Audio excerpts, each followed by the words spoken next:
France Villemino is here with me in the studio for that. And a lot of the French papers are looking at François Hollande's visit to Algeria this week. That's right. The left-leaning newspaper Libération is less than impressed. Here it is on the front page today. Le rendez-vous manqué says that it was a failed visit for Hollande. They say politically, symbolically, economically, it was a big disappointment. And this is surprising given that Libération is the left-leaning newspaper and usually quite supportive of Hollande. They say that his goal was to smooth out relations with Algeria, to mark a new era. But to do so, he paid a price, and the price he paid was that he avoided touching on any subjects that would upset the ruling powers. He wasn't critical enough of Algerian President Abdelaziz Bouteflika's, what they call his repressive regime, a regime they say is corrupt and more than ever repressive of civil liberties. Not only that, Libération says that Hollande actually sucked up to the Algerian president, saying how great the Algerian economy is. And they say that the main focus, of course, of his visit was business and lucrative deals. And Libération interviews a sociologist. Her name is Nassira Ghenif Souilimas, and she's critical of what she calls Hollande's masquerade, and says that he was more eager to meet Algerian celebrities and jet-setters than intellectuals and symbolic figures of the ties between France and Algeria. Okay, so fairly out there on its criticism, but those papers aren't the only ones that say that this trip just really didn't live up to what Hollande would want. That's right. A lot of papers are using the same words as La Croix, which calls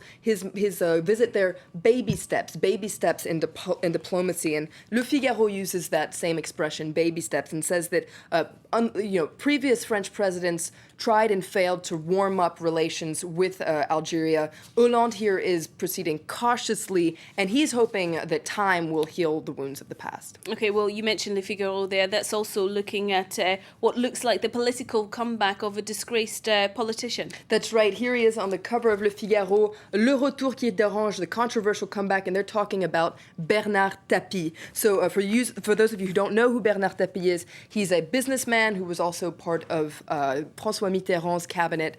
He spent some time in jail for shady business deals, and according to Le Figaro, he surprised France by buying one of the country's most important regional press groups. And a lot of people suspect that this is a move to make a comeback in politics. For instance, one of the papers he's got control of is Marseille's La Provence, and so a lot of people see this as a stepping stone to maybe try to become the mayor of Marseille. And according to Le Figaro, a lot of people across the political board are upset by this move. Okay, let's get to the big topic of the day now, Florence. The Mayan calendar predicted the end of the world for today, and of course it's making front pages. That's right. It's on the front page of Le Parisien. It says the end of the world, but see you tomorrow. So I think the Parisien doesn't really believe today is going to be the end of the world, but they're curious. Why has this prophecy attracted such a huge amount of attention? According to Le Parisien, one explanation could be, given the ongoing economic crisis, a lot of people want a new change. They want, they don't want the end of the world. They want a new beginning. They want to end it all. Okay.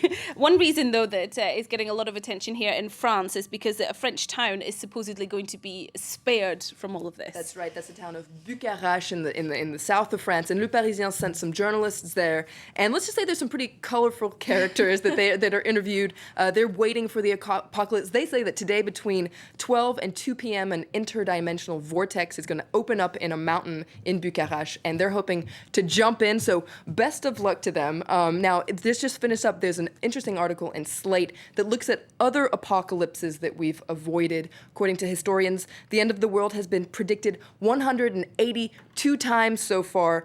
So far, none of them have come true. We'll see about this afternoon. But it's a funny read, but for a more chilling story, head to Le Monde's website. They have an article about 9 very real end-of-the-world scenarios, from a nuclear winter to a worldwide pandemic, and all sorts of other fun scenarios that'll help you sleep tight at night. Thank you very much indeed for that, Florence. All right, do stay with us here on France 24. Still to